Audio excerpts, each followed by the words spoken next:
Oke, soal des pemilu selalu ada tiap pemilu, Bang Noel tanggapannya? Jadi di mana letak konflik of interest yang tadi dimaksud? Ini kan bagus, semakin banyak des ya semakin bagus lah kalau saya sih. Tapi selama orientasinya menjaga demokrasi dengan pemilu yang berkualitas. Jadi saya rasa ke depan nanti tudingan-tudingan itu kan kita sama-sama punya lah. Misalnya kayak kelompok 03 melaporkan beberapa sahabat-sahabat saya. Kemudian 01 yang katanya kalau kita buat ini laporan lambat, ternyata misalnya kayak kasus ada orang yang mengancam ingin membunuh Pak Anies, itu langsung ditangkap tuh. Kedua, kita lihat di Boyolali ketika ada beberapa oknum TNI yang melakukan kekerasan terhadap salah satu pendukung 03 langsung diproses. Artinya apa? Ini cepat sekali, kok diprosesnya nggak ada kelambatan. Makanya kadang-kadang kita ini kasihan, TNI kita udah cukup letih lah ya.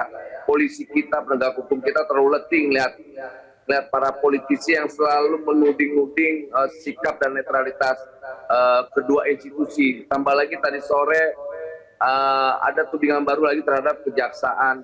Ini saya melihatnya narasinya diciptakan dulu narasi, lantas kemudian diorkestrasi seakan-akan ada semacam kecurangan.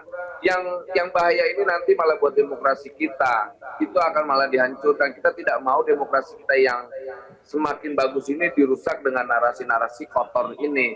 Jadi kita mau ke depan ini, ya sudah kalau kita sepakat sama-sama mau bahwa demokrasi kita berkualitas, jurdil dan sebagainya, ya sudah kita jaga aja, kita kuatkan demokrasinya, kita kuatkan instrumen yang ada. Bang Noel, sekarang saya pengen fokuskan ke tudingannya. Narasi-narasi kemudian itu diorkestrasi, pemilu curang lah, TNI politik dan netral, kemudian nanti lama-lama sudah KPU diserang, jadi udah makin banyak ofensif-ofensif yang dilakukan, ya maaf, yang beda pandangan dan ketakutan kalah. Itu karena gini, Bang Noel, tapi kita fokuskan kepada tudingan yang diberikan oleh TKN. Ini kan soal des pemilu yang katanya memang ada di Kemenko Polhukam setiap kali pemilu. Yang saya tanyakan adalah di mana letak dugaan kecurangannya bagi TKN? Mbak, banyak dugaan-dugaan curang itu. Misalnya kayak contoh, itu ya, fokus soal des pemilu. PLT. Bang Noel.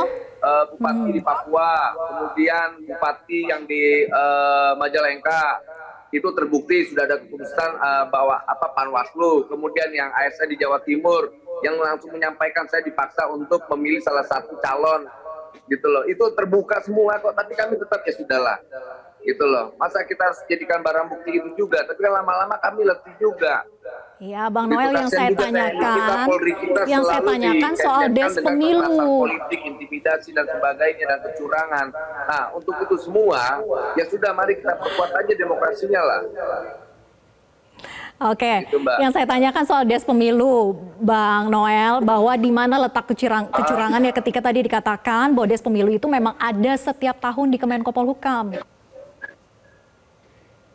Fokus ke situ saja. Masalah kan ini yang kita khawatirkan, des pemilu ini kan gini Pak, karena kan Pak Mahfud ini memang ini sosok yang punya integritas, tapi masa Pak Mahfud dia bikin des di kementeriannya, ya boleh dong kita sedikit maaf ya, sekali lagi ini saya sangat menghormati Pak Mahfud, ya wajar dong kami sedikit punya kecurigaan. Kalau orang boleh curiga sama kami, masa kami nggak boleh curiga juga sih? Itu kan nggak fair juga dong. Gitu. Oke, wajar punya kecurigaan katanya. Silakan Bang Patria menanggapi.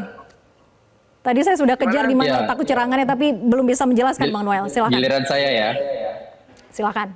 Makasih, Mbak Vera. Tadi saya takut sinyal saya jelek, soalnya kalau saya dengar Bang Noel saya malah jadi bingung, karena mungkin kalau Bang Noel yang waktu itu konferensi pers mungkin akan lebih jelas ya. Karena konferensi pers yang saya lihat yang memaparkan atau memposisikan bahwa apa yang dilakukan Pak Mahfud MD sebagai Menko Polhukam melakukan rutinitas menjaga pemilu dengan des pemilu, itu kemudian dibilang kecurangan, terus kemudian Bang Noel bilang seperti ini. Tadi saya pikir sinyal saya yang salah, mudah-mudahan enggak gitu loh. Malah benar kata Bang Noel gitu loh, Pak Mahfud ini sosok yang berintegritas, makanya malah memunculkan kebingungan pada saat dibilang Pak Mahfud mau melakukan kecurangan. Padahal yang diingat oleh orang itu adalah kasus suara-suara di Taipei. Yang diingat orang adalah yang secara video ada pembagian uang oleh salah satu tokoh. Yang diingat orang kemudian soal pembagian susu di CFD. Dan itu pun juga dilaporkan seperti umumnya. Nah, yang tidak mengerti adalah kenapa soal des pemilu yang sebenarnya sudah ada dari 2014 juga setelah disampaikan Pak Mahfud, diposisikan dalam sebuah konferensi pers yang terkesan ini lagi gawat banget dan segala macam gitu.